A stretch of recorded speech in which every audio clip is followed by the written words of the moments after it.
ਸਤਿ ਸ਼੍ਰੀ ਅਕਾਲ। ਤੁਸੀਂ ਜੁੜੇ ਹੋਏ ਹੋ ਪੰਜਾਬੀ ਰੇਡੀਓ USA ਦੇ ਨਾਲ ਤੇ ਮੈਂ ਹਾਂ ਪ੍ਰਵੀਨ ਸ਼ਰਮਾ। ਹਾਜ਼ਰ ਹਾਂ ਇੱਕ ਹੋਰ ਨਵੀਂ ਰਿਪੋਰਟ ਲੈ ਕੇ। ਕੇਂਦਰ ਸਰਕਾਰ ਨੇ ਕੁਝ ਸ਼ਬਦਾਂ ਨੂੰ ਗੈਰ ਸੰਸਦੀ ਸ਼ਬਦ ਕਹਿ ਦਿੱਤਾ। ਇਹ ਤੇ ਗੱਲਬਾਤ ਕਰਾਂਗੇ। ਔਰ ਪੰਜਾਬ ਦੇ ਕਿਸੇ ਵੀ ਲੀਡਰ ਦੇ ਵਿੱਚ ਹਾਲੇ ਤੱਕ ਬੈਕਬੋਨ ਨਹੀਂ ਦਿਖੀ ਜਿਹਨੇ ਇਹਨਾਂ ਜਿਹੜੇ ਸ਼ਬਦ ਨੇ ਗੈਰ ਸੰਸਦੀ ਮਰਿਆਦਾ ਦੇ ਵਿੱਚ ਕਾਊਂਟ ਕੀਤੇ ਜਾਂਦੇ ਨੇ ਜਾਂ ਜਿਹੜੇ ਸੰਸਦ ਦੀ ਰਿਕਾਰਡ ਦੇ ਵਿੱਚੋਂ ਕੱਢ ਦਿੱਤੇ ਜਾਣਗੇ ਉਹਦੇ ਉੱਤੇ ਟਿੱਪਣੀ ਕੀਤੀ ਹੋਵੇ।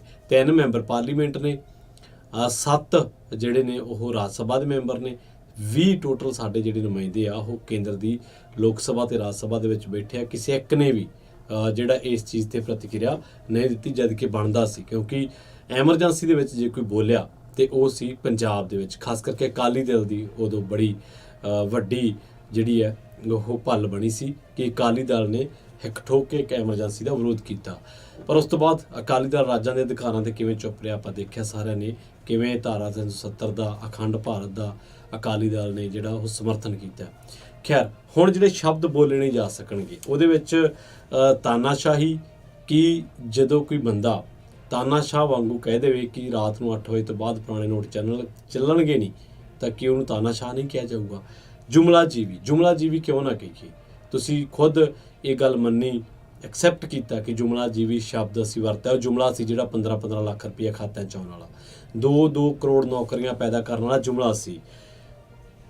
ਕਰਪਟ, ਜਦੋਂ ਦੇਸ਼ ਦੇ ਵਿੱਚ ਕੋਈ ਲੁੱਟ ਕੇ ਬਾਹਰ ਲੈ ਕੇ ਜਾਵੇ ਸਰਮਾਇਆ, ਉਹਨੂੰ ਕਰਪਟ ਨਾ ਕਹਾਂਗੇ ਤੇ ਕੀ ਕਹਾਂਗੇ। ਜਦੋਂ ਰਿਸ਼ਵਤਖੋਰੀਆਂ, ਜਦੋਂ ਰਫੇਲ ਦੀਆਂ ਡੀਲਾਂ ਦੇ ਵਿੱਚ ਜਾਂਚ ਹੋਣੀ ਹੋਵੇ, ਜਦੋਂ ਪੈਗਾਸਸ ਬਾਰੇ ਗੱਲਾਂ ਨਿਕਲ ਕੇ ਆਉਣ ਤੇ ਉੱਥੇ ਕਰਪਸ਼ਨ ਨਾ ਵਰਤਾਂਗੇ ਤਾਂ ਕੀ ਨੋਟਾਂਕੀ, ਢੰਡੋਰਾ ਪਿੱਟਣਾ, ਨਿਕੰਮਾ, ਇਹ ਸ਼ਬਦ ਤੁਸੀਂ ਹੁਣ ਜਿਹੜੇ ਆ ਉਹ ਗੈਰ ਸੰਸਦੀ ਹੋਣਗੇ। ਤੇ ਹੁਣ ਜਿਹੜਾ ਅਗਲਾ ਮੌਨਸੂਨ ਦਾ ਇਜਲਾਸ ਹੋਊਗਾ ਉਹਦੇ 'ਚ ਇਹ ਜਿਹੜੇ ਆ ਉਹ ਨਹੀਂ ਵਰਤੇ ਜਾਣਗੇ। ਹਿੰਦੀ ਦੇ ਕੁਝ ਸ਼ਬਦ ਨੇ, ਕੁਝ ਇੰਗਲਿਸ਼ ਦੇ ਸ਼ਬਦ ਨੇ। ਹਿੰਦੀ ਵਾਲੇ ਜੁਮਲਾਜੀਵੀ, ਬਾਲ ਬੁੱਧੀ, ਬਹਿਰੀ ਸਰਕਾਰ, ਉਲਟਾ ਚੋਰ ਕੋਤਵਾਲ ਨੂੰ ਡਾਂਟੇ, ਉਚਕ ਕੇ ਅਹੰਕਾਰ, ਕਾਂਕਾ ਕਰਨਾ, ਕਾਲਾ ਦਿਨ, ਗੁੰਡਾਗਰਦੀ, ਗੋਲਛਰੇ ਗੋਲ ਉਡਾਉਣਾ, ਗੁੰਡਿਆਂ ਦੀ ਸਰਕਾਰ, ਦੋਹਰਾ ਚਰਿੱਤਰ, ਚੋਰ ਮਸੇਰੇ ਭਾਈ, ਤਾਨਾਸ਼ਾਹ, ਚੌਕੜੀ, ਤੜੀ ਪਾਰ, ਤਲਵੇ ਚੱਟਣਾ, ਦਾਦਾਗਿਰੀ, ਅੰਟ ਸ਼ੰਟ, ਅਨਪੜ੍ਹ, ਅਨਗਲ, ਅਨਾਰਕਿਸਟ। ਅੰਗਰੇਜ਼ੀ ਦੇ ਜਿਹੜੇ ਸ਼ਬਦ ਨੇ ਅਬਿਊਜ਼ਡ, ਬ੍ਰੇਟਡ, ਕਰਪਟ, ਡਰਾਮਾ, ਹਿਪੋਕ੍ਰੇਸੀ, ਇਨਕੰਪੀਟੈਂਟ, ਕੋਵਿਡ ਸਪਰੈਡਰ ਤੇ ਸਨੂਪ ਕਿਟ ਵਰਗੇ। ਕੀ ਕਿਸੇ ਲੋਕਤੰਤਰ ਦੇ ਵਿੱਚ ਵਿਰੋਧੀ ਧਿਰ ਦੀ ਜ਼ੁਬਾਨਬੰਦੀ ਕਰਕੇ ਉੱਥੋਂ ਦੇ ਮੁਆਸ਼ਰੇ ਦੀ ਸਿਹਤਮੰਦੀ ਨੂੰ ਕਾਇਮ ਰੱਖਿਆ ਜਾ ਸਕਦਾ ਹੈ? ਉੱਥੋਂ ਦੇ ਸੰਵਾਦ ਨੂੰ ਕਾਇਮ ਰੱਖਿਆ ਜਾ ਸਕਦਾ ਹੈ? ਨਹੀਂ, ਬਿਲਕੁਲ ਨਹੀਂ। ਇਹ ਬਿਲਕੁਲ ਗਲਤ ਸਟੈਪ ਹੈ ਮੋਦੀ ਸਰਕਾਰ ਦਾ। ਔਰ ਕਿਉਂਕਿ ਪੰਜਾਬ ਦੇ ਸਿਆਸਤਦਾਨਾਂ ਤੋਂ ਸ਼ੁਰੂਆਤ ਇਸ ਕਰਕੇ ਕੀਤੀ ਸੀ ਕਿਉਂਕਿ ਪੰਜਾਬ ਦੇ ਸਿਆਸਤਦਾਨਾਂ ਤੋਂ ਤਵੱਕੋ ਕੀਤੀ ਜਾ ਰਹੀ ਸੀ ਕਿ ਬੋਲਣਗੇ। ਇੱਥੋਂ ਤੱਕ ਕਿ ਤਾਨਾਸ਼ਾਹ, ਜੈਚੰਦ, ਵਿਨਾਸ਼ ਪੁਰਸ਼, ਖਾਲਿਸਤਾਨੀ ਤੇ ਖੂਨ ਨਾਲ ਖੇਤੀ ਵੀ ਸ਼ਾਮਲ ਹੈ, ਜਿਹੜੇ ਹੁਣ ਸ਼ਬਦ ਗੈਰ ਸੰਸਦੀ ਮੰਨੇ ਜਾਣਗੇ। ਇੱਕ ਰਿਪੋਰਟ ਦੇ ਮੁਤਾਬਕ ਉਹ ਇਹ ਹੈ ਕਿ ਪਾਰਲੀਮੈਂਟ ਤੇ ਵਿਧਾਨ ਸਭਾਵਾਂ ਦਾ ਜਿਹੜਾ ਬਹਿਸ ਦਾ ਪੱਧਰ ਆ ਉਹ ਲਗਾਤਾਰ ਡਿੱਗਦਾ ਜਾ ਰਿਹਾ। ਤੁਸੀਂ ਉਹਦੇ 'ਤੇ ਕੰਮ ਕਿਉਂ ਨਹੀਂ ਕਰ ਰਹੇ? ਔਰ ਦੂਜੀ ਗੱਲ ਇਹ ਹੈ ਕਿ ਇਜਲਾਸਾਂ ਦਾ ਜਿਹੜਾ ਸਮਾਂ ਘਟ ਰਿਹਾ ਲਗਾਤਾਰ, ਉਹਦੇ 'ਤੇ ਚਿੰਤਾ ਜਿਹੜੀ ਜਤਾਈ ਜਾ ਰਹੀ, ਤੁਸੀਂ ਉਹਦੇ 'ਤੇ ਗੱਲ ਕਿਉਂ ਨਹੀਂ ਕਰਦੇ?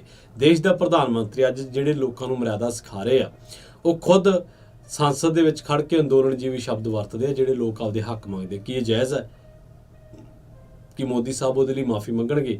ਟੁਕੜੇ ਗੈਂਗ, ਅਰਬਨ ਨਕਸਲ, ਇਹ ਕਿਹਦੇ ਲਈ ਵਰਤੇ ਸ਼ਬਦ ਆ?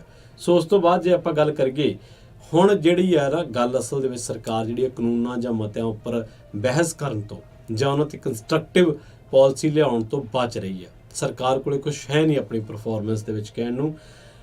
ਇਹਦੀ ਬਜਾਏ ਵਿਰੋਧੀ ਪਾਰਟੀਆਂ ਦੀ ਗੱਲ ਨਾ ਸੁਣਨਾ, ਇਹ ਗੱਲ ਸੁਣਨ ਦੀ ਬਜਾਏ ਉਹਨਾਂ ਨੂੰ ਦਬਾਉਣਾ, ਉਹਨਾਂ 'ਤੇ ਏਜੰਸੀਆਂ ਦੀਆਂ ਰੇਡਾਂ ਕਰਾਉਣੀਆਂ, ਇਹ ਵਰਤਾਰਾ ਲਗਾਤਾਰ ਦਿਨੋਂ ਦਿਨ ਜਿਹੜਾ ਉਹ ਵੱਧਦਾ ਜਾ ਰਿਹਾ। ਹਰ ਮੈਂਬਰ ਸਦਨ ਦੇ ਵਿੱਚ ਆਪਣੀ ਗੱਲ ਕਹਿਣ ਵਾਸਤੇ ਵਿਸ਼ੇਸ਼ ਅਧਿਕਾਰ ਮਿਲੇ ਹੁੰਦੇ ਆ ਉਹਨੂੰ, ਜੇਕਰ ਦੇਖਿਆ ਜਾਵੇ। ਔਰ ਦੂਜੀ ਗੱਲ ਇਹ ਹੈ ਕਿ ਸਦਨ ਦੇ ਅੰਦਰ ਬੋਲੇ ਗਏ ਜਿਹੜੇ ਸ਼ਬਦ ਹੈ ਜਾਂ ਟਿੱਪਣੀਆਂ, ਉਹਨਾਂ ਕਰਕੇ ਕਿਸੇ ਵੀ ਮੈਂਬਰ ਵਿਰੁੱਧ ਜਿਹੜੀ ਕਾਰਵਾਈ ਉਹ ਨਹੀਂ ਕੀਤੀ ਜਾ ਸਕਦੀ। ਆ ਜਿਹੜੇ ਸ਼ਬਦ ਜਿਹੜੇ ਮੈਂ ਦੱਸ ਕੇ ਹਟਿਆ ਕਿ ਜੁਮਲਾਜੀਵੀ, ਬਾਲ ਬੁੱਧੀ, ਬਹਿਰੀ ਸਰਕਾਰ, ਕੀ ਸਰਕਾਰਾਂ ਜੇ ਲੋਕਾਂ ਦੀ ਗੱਲ ਪਹਿਲੀ ਵਾਰ 'ਚ ਸੁਣਨ ਕਿ ਉਹਨਾਂ ਸਰਕਾਰਾਂ ਨੂੰ ਬੋਲੀਆਂ ਸਰਕਾਰਾਂ ਕਹਿਣ ਤੋਂ ਗੁਰੇਜ਼ ਕਰਾਂਗੇ ਅਸੀਂ? ਜੇਕਰ ਉਹ ਗੱਲ ਹੀ ਨਾ ਸੁਣਨਗੀਆਂ ਤਾਂ ਸਾਨੂੰ ਕਹਿਣਾ ਪਊਗਾ। ਜੇਕਰ ਉਲਟਾ ਚੋਰ ਕੋਤਵਾਲ ਨੂੰ ਡਾਂਟੇ, ਇਹ ਕੀ ਸਰਕਾਰ ਨੂੰ ਅਖਾਣਾ ਤੋਂ ਦਿੱਕਤ ਹੋ ਗਈ? ਹੁਣ ਅਹੰਕਾਰ, ਜਦੋਂ ਕੋਈ ਬੰਦਾ 7-8 ਸਾਲ ਮੀਡੀਆ ਦੇ ਨਾਲ ਗੱਲ ਹੀ ਨਹੀਂ ਕਰਦਾ ਤੇ ਜਦੋਂ ਉਹਦੇ 'ਤੇ ਕੋਈ ਟਿੱਪਣੀ ਕਰਦਾ ਤੇ ਉਹਦਾ ਜਵਾਬ ਦੇਣ ਦੀ ਬਜਾਏ ਉਹਨੂੰ ਗਲਤ ਢੰਗ ਦੇ ਨਾਲ ਪੇਸ਼ ਕੀਤਾ ਜਾਂਦਾ ਤੇ ਕਿ ਉਹਨੂੰ ਹੰਕਾਰ ਨਾ ਕਹਾਂਗੇ? ਗੁੰਡਿਆਂ ਦੀ ਸਰਕਾਰ, ਗੁੰਡਾਗਰਦੀ, ਦੋਹਰਾ ਚਰਿੱਤਰ, ਚੋਰ ਚੋਰ ਮਸੇਰੇ ਭਾਈ, ਤੜੀ ਪਾਰ, ਤਲਵੇ ਚੱਟਣਾ, ਤਾਨਾਸ਼ਾਹ, ਕਿ ਇਹਨਾਂ ਸ਼ਬਦਾਂ ਨਾਲ ਸਰਕਾਰਾਂ ਨੂੰ ਕੀ ਹੈ? ਸਰਕਾਰ ਤਾਂ ਡੈਮੋਕ੍ਰੇਸੀ ਚਲਾਉਣ ਵਾਲਾ ਸਿਸਟਮ ਹੈ, ਡੈਮੋਕ੍ਰੇਸੀ ਤੇ ਬਣੀ ਸਰਕਾਰ ਹੈ। ਇਹਨਾਂ ਸ਼ਬਦਾਂ ਤੋਂ ਸਰਕਾਰ ਨੂੰ ਕੀ ਦਿੱਕਤ ਹੈ? ਕਦੇ ਵੀ ਉਹ ਡੈਮੋਕ੍ਰੇਸੀ, ਉਹ ਲੋਕਤੰਤਰ ਸਿਹਤਮੰਦ ਜਾਂ ਉਹਦਾ ਮੁਆਸ਼ਰਾ ਸਿਹਤਮੰਦ ਨਹੀਂ ਹੋ ਸਕਦਾ ਜਿੰਨਾ ਚਿਰ ਉਸ ਸਿਸਟਮ ਦੇ ਵਿੱਚ ਕ੍ਰਿਟਿਸਿਜ਼ਮ ਨੂੰ ਚੱਲਣ ਦਾ ਮਾਦਾ ਨਹੀਂ ਹੈ।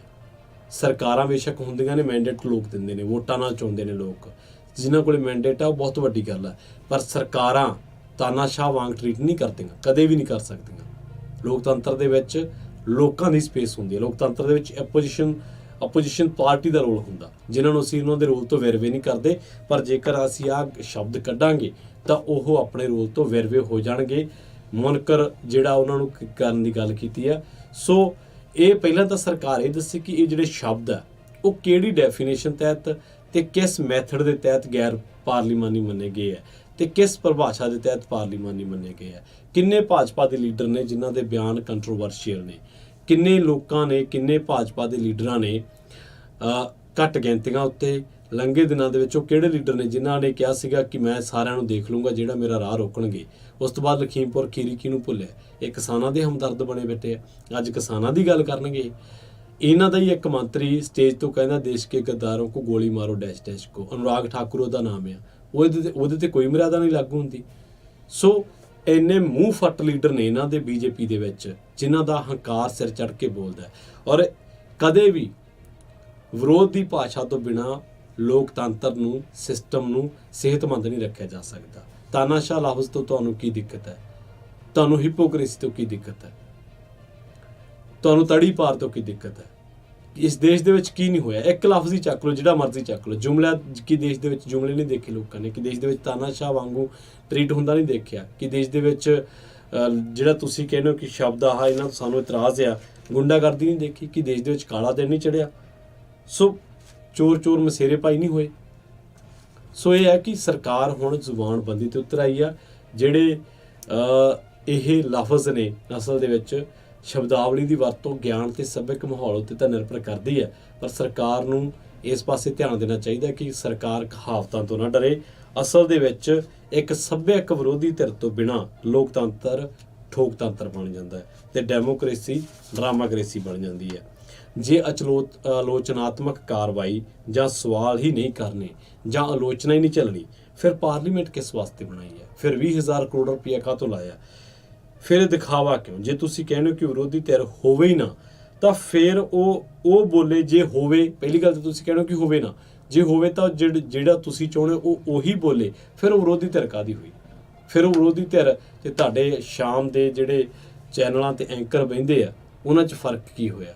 ਪਰ ਫਰਕ ਹੈ, ਲੋਕਤੰਤਰ ਦੇ ਵਿੱਚ ਵਿਰੋਧੀ ਧਿਰ ਦੀ ਭੂਮਿਕਾ ਅੱਡ ਹੈ, ਲੋਕਤੰਤਰ ਦੇ ਵਿੱਚ ਮੀਡੀਆ ਦੀ ਭੂਮਿਕਾ ਅਲੱਗ ਹੈ। ਮੀਡੀਆ ਦੀ ਭੂਮਿਕਾ ਸ਼ੱਕੀ ਹੈ, ਮੀਡੀਆ ਬੋਲਣਾ ਬੰਦ ਕਰ ਗਿਆ। ਪਰ ਸਭ ਤੋਂ ਵੱਡਾ ਸਵਾਲ ਪੰਜਾਬ ਦੇ ਸਿਆਸਤਦਾਨਾਂ ਨੂੰ, ਸਾਰਿਆਂ ਨੂੰ, ਮੈਂਬਰ ਪਾਰਲੀਮੈਂਟਸ ਨੂੰ, ਵਿੱਚ ਸਿਮਰਨਜੀਤ ਸਿੰਘ ਮਾਨ ਨੂੰ, ਕਿਉਂਕਿ ਖਾਲਿਸਤਾਨ ਸ਼ਬਦ ਵੀ ਗੈਰ ਪਾਰਲੀਮਾਨੀ ਮੰਨਿਆ ਗਿਆ। ਹੁਣ ਕੀ ਇੱਥੇ ਤੁਸੀਂ ਜਵਾਬ ਦਿਓਗੇ ਕਿ ਜਿਹੜਾ ਸ਼ਬਦ ਸੁਪਰੀਮ ਕੋਰਟ ਨੂੰ ਜਿਸ ਤੋਂ ਇਤਰਾਜ਼ ਨਹੀਂ ਹੈ ਉਹ ਤੁਹਾਨੂੰ ਕਿਉਂ ਹੈ? ਸੋ ਮਿਲਾਂਗੇ ਇੱਕ ਹੋਰ ਨਵੀਂ ਰਿਪੋਰਟ ਦੇ ਵਿੱਚ। ਤੁਹਾਡਾ ਸਾਰਿਆਂ ਦਾ ਬਹੁਤ ਬਹੁਤ ਧੰਨਵਾਦ। ਜੁੜੇ